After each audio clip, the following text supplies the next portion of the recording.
नमस्कार, मैं अशोक कुमार पांडे और स्वागत है आपका टीसीएच लाइव के 7 बजे के प्रोग्राम में। फलस्तीन को लेकर सोनिया गांधी का बड़ा बयान आया है। सोनिया गांधी ने बाकायदा एक आर्टिकल लिखा है जो तमाम अखबारों में छपा है। दैनिक जागरण हिंदी में भी वो अखबार छपा है, आप लोगों की नजर शायद पड़ी हो। और ये इसलिए बहुत इंपॉर्टेंट है कि गजा को लेकर सारी दुनिया में जिस तरह से आवाजें उठ रही हैं, वैसे में नरेंद्र मोदी की चुप्पी बुरी तरह से खल रही है। हिंदुस्तान अलग थलग पड़ गया है क्योंकि नरेंद्र मोदी उस पर एक लफ्ज बोलने को तैयार नहीं है। मैं आपको बताऊं कि ब्रिटेन के प्रधानमंत्री का बहुत बड़ा बयान आया है अभी, जब मैं ये रिकॉर्ड कर रहा हूं उसके थोड़े देर पहले।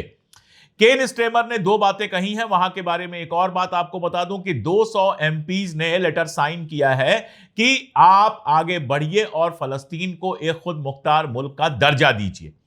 इसके बाद से लगातार यह कयास लगाया जा रहा था कि केन स्टेमर, जो आमतौर पर इजराइल का समर्थन करते रहे हैं, अब क्या करेंगे। केन स्टेमर का जो बयान आया है उसमें 2 चीजें इंपॉर्टेंट हैं। पहला तो वहां पर जंग रोकने के नए तरीके ढूंढने की बात है, नए तरह के सेटलमेंट की बात है। और दूसरा, फलस्तीन को इंडिपेंडेंट स्टेट, खुद मुख्तार एक मुल्क के रूप में दर्जा देने की बात है, मान्यता देने की बात है। सऊदी अरब ने इसमें बड़ा रोल निभाया है। फ्रांस और सऊदी अरब जो मीटिंग बुलाए थे, जिसका अमेरिका और इजराइल ने बहिष्कार किया है, यूनाइटेड नेशंस के अंदर उस मीटिंग में दर्जन भर से ज्यादा यूरोपीय मुल्क शामिल हुए हैं और लग्जमबर्ग और नीदरलैंड, ये 2 कंट्री जैसा लगता है कि फलस्तीन को मान्यता देंगे। नीदरलैंड ने तो वहां के इजराइल के 2 मिनिस्टर, जो 2 सबसे जहरीले मिनिस्टर हैं, स्मारिच और बेन ग्वेर, उनके ऊपर बैन लगा दिया है कि वो हमारे मुल्क में नहीं आ सकते। इसके पहले नीदरलैंड ने इजराइल को कहा था, इजराइल को लिस्ट किया था कि यह उन मुल्कों में शामिल है जो हमारे मुल्क के वजूद के लिए खतरा है। यह बात इसलिए इंपॉर्टेंट है कि यूरोप और अमेरिका ट्रेडिशनली हमेशा हमेशा इजराइल का समर्थन करते रहे हैं। 1948 के बाद से ही इजराइल ने फलस्तीन पर जितने जुल्म ढाए हैं, जो कुछ किया है, हमेशा उसके साथ खड़ा रहा है पूरा का पूरा यूरोप और अमेरिका, साथ में कनाडा और ऑस्ट्रेलिया जैसे देश जो यूरोप और अमेरिका के ही नक्शे कदम पर चलते हैं। अब जब यह मामला आया कि गजा के अंदर भूखमरी के हालात पैदा हो गए हैं, अकाल के हालात पैदा हो गए हैं, लोग खाने के बिना मर रहे हैं, और यह सिर्फ और सिर्फ इसलिए कि सैकड़ों जो ट्रक्स खड़ी हैं जिनमें इमदाद भरा हुआ है, वो इजराइल जाने नहीं दे रहा है गजा के अंदर। तो इस सवाल पर सबसे पहले फ्रांस ने, उसके बाद इंग्लैंड ने, उसके बाद ऑस्ट्रेलिया ने, कनाडा ने, यूरोप के और इस तरह के जो व्हाइट मुल्क हैं, उन्होंने आवाज उठानी शुरू की। ब्राजील हो गया, साउथ अफ्रीका हो गया, या फिर मुस्लिम नेशंस हो गए, ये तो बात कर ही रहे थे ये। लेकिन यूरोप के इन मुल्कों के आने के बाद पूरी दुनिया में एक माहौल ऐसा बना कि इजराइल के खिलाफ लोगों ने बोलना शुरू किया, इंपॉर्टेंट लोगों ने बोलना शुरू किया। हालत यह है कि कल ट्रंप ने भी कहा, सीधे सीधे कहा कि ये जो भुखमरी की प्रॉब्लम है, स्टारवेशन की प्रॉब्लम है, इसको आप फेक नहीं बता सकते। नेतन्याहू लगातार कह रहा था कि ये झूठ है, भुखमरी की कोई प्रॉब्लम नहीं है। ट्रंप ने शायद पहली बार नेतन्याहू के कहे को सीधे सीधे झूठ कहा है। यानी पूरी दुनिया, जिसमें अब अमेरिका भी शामिल हो गया है, वो गजा के अंदर इमदाद और पहुंचाई जाए, इमदाद का प्रोसेस फास्ट किया जाए, इसके लिए दबाव बना रहा है। नतीजा यह हुआ है कि नेतन्याहू का बयान आया है कि गजा के अंदर पर्याप्त इमदाद भेजी जाएगी। फ्रांस कह रहा है कि हम एयर ड्रॉप करेंगे, सऊदी अरबिया, जॉर्डन पहले से एयर ड्रॉप कर रहे हैं, और बहुत सारे जो इमदाद के सामान हैं वो पहुंचे हैं गजा के अंदर। अब इन सब की रोशनी में देखिए कि हिंदुस्तान एक ऐसा मुल्क है जिसने 1988 में जब फलस्तीन को इंडिपेंडेंट मुल्क की मान्यता मिलनी शुरू हुई, तो लगभग सबसे पहले आकर फलस्तीन को दर्जा दिया खुद मुख्तार मुल्क का। और यही नहीं, चाहे वो यासर अराफात की हिंदुस्तान की यात्राएं हो, चाहे बाकी मौके हों, वो हमेशा खड़ा हुआ फलस्तीन के साथ। हमारा मुल्क हमेशा फलस्तीन के साथ खड़ा रहा है। आज भी हमारा मुल्क जो भारत है, वो हमास को आतंकवादी संगठन नहीं मानता है और फलस्तीन को फुल स्टेट का दर्जा देता है, जिसके चलते फलस्तीन की एम्बेसी हिंदुस्तान के अंदर है। यह हिंदुस्तान का ट्रेडिशन है।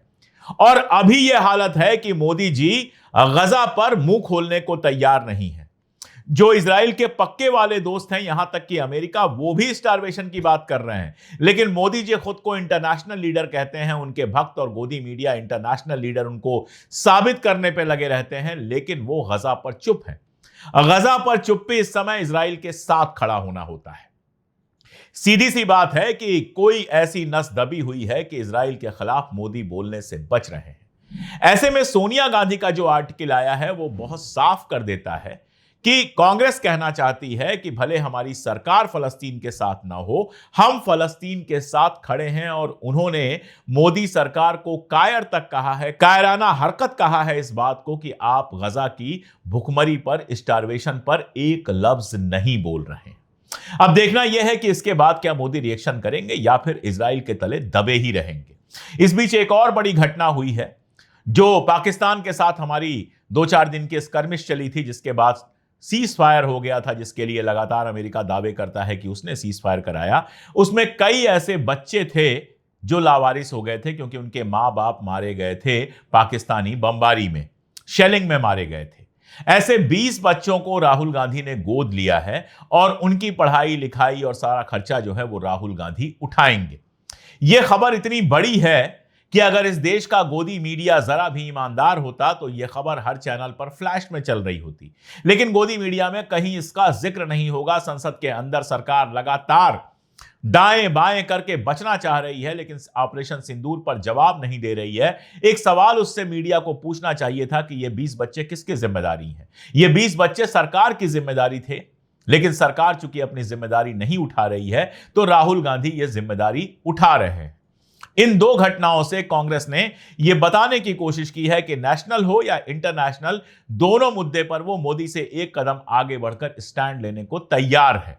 और इसीलिए ये दोनों खबरें बेहद इंपॉर्टेंट हैं और इसीलिए ये खबरें गोदी मीडिया में कभी नहीं आएंगी। और भी बहुत सारी नेशनल खबरें हैं जो गोदी मीडिया में कभी नहीं आएंगी, उन सबको लेकर हाजिर हैं शालिनी। देखते रहिए पूरा वीडियो। शुरुआत आज की कुछ बड़ी हेडलाइंस के साथ। संसद में कांग्रेस महासचिव प्रियंका गांधी वाड्रा बोली, आप इतिहास की बात करिए, मैं वर्तमान की बात करूंगी। प्रसिद्ध संत प्रेमानंद महाराज ने लड़कियों पर दी विवादित टिप्पणी, कहा आज के दौर में 100 में से 2-4 लड़कियां ही पवित्र बची हैं। हिमाचल प्रदेश के मंडी में बादल फटने और भारी बारिश से मची तबाही, 4 लोगों की हुई मौत। सुप्रीम कोर्ट के जज जस्टिस राजेश बिंदल ने कहा, भारत और अमेरिका में युवा वकील AI सर्च मॉडल से अदालतों में फर्जी फैसले पेश कर रहे।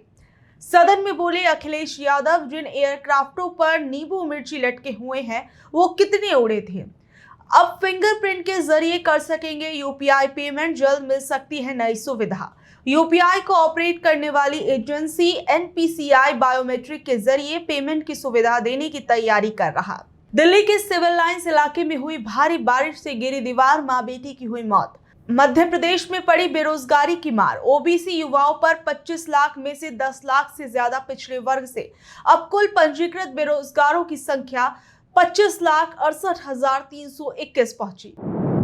अब वक्त कुछ बड़ी खबरों को परखने का। लोकसभा में आज क्या बोली प्रियंका गांधी? आज लोकसभा में कांग्रेस सांसद प्रियंका गांधी वाड्रा ने मोदी सरकार पर तीखे हमले किए।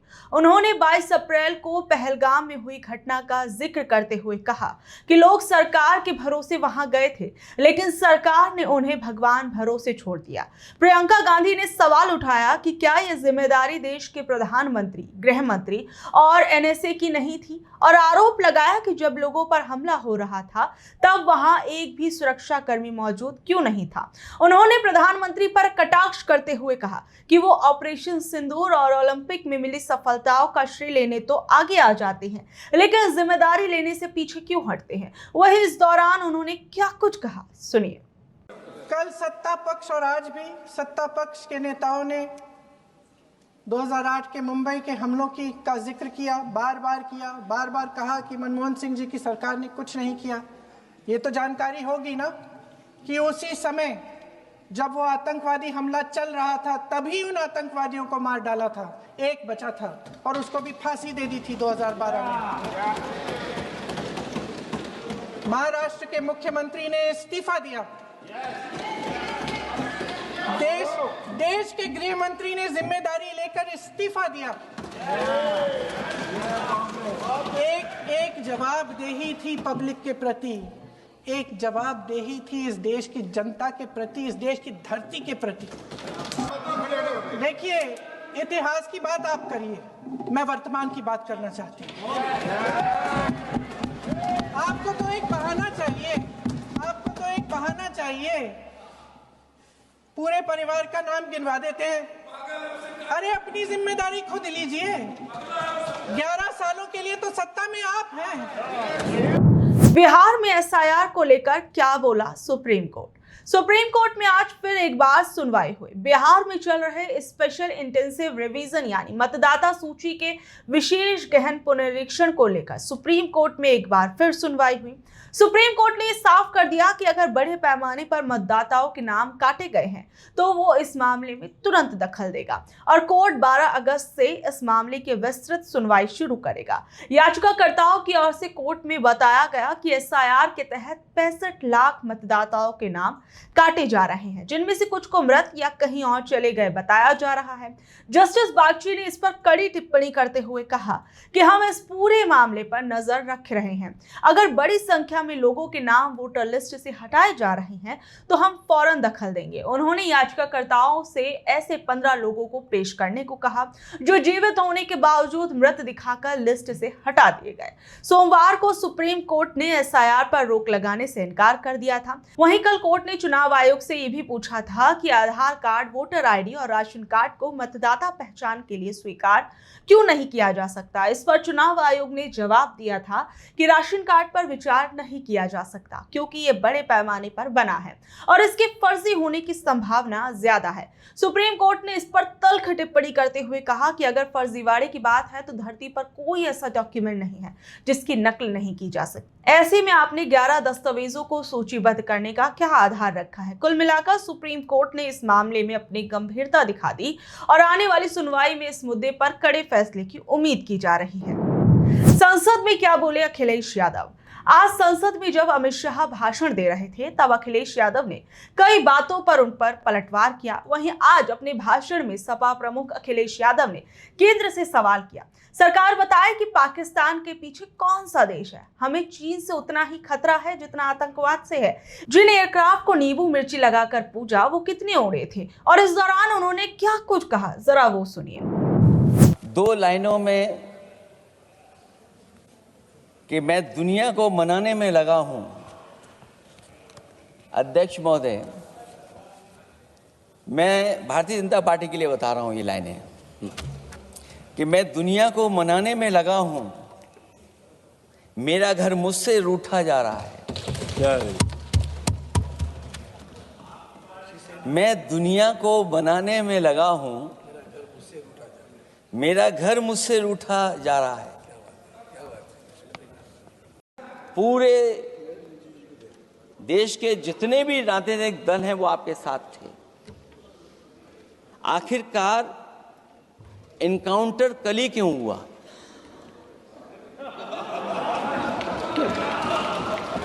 और अध्यक्ष महोदय, फिर वही बात मैं दोहराऊं जिसकी वजह से पहलगांव हुआ, जिसकी वजह से पुलवामा हुआ।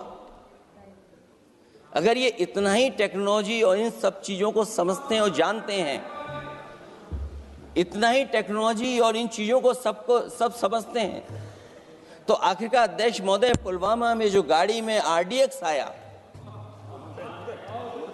वो गाड़ी आज तक क्यों नहीं पकड़ी गई? कैसे शब्दों की मर्यादा भूले बीजेपी नेता। आजकल बीजेपी के कई नेता कांग्रेस को सुनाते सुनाते अपनी भाषा की मर्यादा भूल जाते हैं। इस बीच मध्य प्रदेश के पिछौर से बीजेपी विधायक प्रीतम लोधी ने एक ऐसा ही बयान दिया है जिस पर बवाल मच गया। सोमवार 28 जुलाई को विधानसभा के मानसून सत्र में पहुंचते समय उन्होंने कहा कि पूर्व मुख्यमंत्री दिग्विजय सिंह के राज में सड़कें दिवंगत बॉलीवुड एक्टर और ओमपुरी जैसी थी, जबकि उनकी मौजूदा सरकार में सड़कें दिवंगत एक्ट्रेस श्रीदेवी जैसी हो गई हैं। दरअसल जब प्रीतम लोधी से गड्ढों से भरी सड़कों के बारे में पूछा गया तो उन्होंने कहा, सड़कें दिग्विजय सिंह के समय में ओमपुरी जैसी हुआ करती थी, हमारे समय में तो सड़कें श्रीदेवी जैसी हो गई हैं। लेकिन पानी चल रहा है ना, अभी इंद्र भगवान से समझौता हो रहा है, फिर आएंगे हम। उन्होंने ये भी बताया कि बारिश के कारण सड़कें वाटर पार्क जैसी हो गई और उन्हें अपनी छोटी कार छोड़कर टैक्सी से विधानसभा आना पड़ा। गौरतलब है कि ओमपुरी के चेहरे पर बचपन में चेचक के निशान थे, जबकि श्रीदेवी खूबसूरती का प्रतीक मानी जाती थी। और ओमपुरी और श्रीदेवी से सड़कों की तुलना को लेकर कांग्रेस ने इस पूरी बात पर कड़ा विरोध जताया। मध्य प्रदेश कांग्रेस महिला विंग की अध्यक्ष विभा पटेल ने इस बयान की कड़ी निंदा करते हुए इसे एक मृत पीड़ित महिला के लिए असभ्य और अपमानजनक बताया। उन्होंने मांग की कि विधायक लोधी या तो माफी मांगे या बीजेपी उन्हें पार्टी से निकाले। विभा पटेल ने यह भी आरोप लगाया कि बीजेपी विधायक महिलाओं का अपमान करने की आदत बना चुके हैं। उन्होंने ऑपरेशन सिंदूर के दौरान मंत्री विजय शाह द्वारा कर्नल सोफिया को कथित तौर पर आतंकियों की बहन कहने का भी जिक्र किया। उन्होंने चेतावनी दी कि अगर विधायक ने माफी नहीं मांगी और बीजेपी ने कार्रवाई नहीं की तो कांग्रेस कार्यकर्ता सड़कों पर उतरेंगे और उन्हें चैन से बैठने नहीं देंगे। फिलहाल इस मामले पर बीजेपी की अब तक कोई आधिकारिक प्रतिक्रिया नहीं आई है। तो ये थी खबरें आज की। कल शाम 7 बजे फिर हाजिर होंगी अगली खबरों के साथ। अगर आपको आज की खबर अच्छी लगी, जानकारी भरी लगी, तो इसे अपने दोस्तों रिश्तेदारों से शेयर कर लें। कल तक के लिए नमस्कार, शब्बा खैर, गुड नाइट।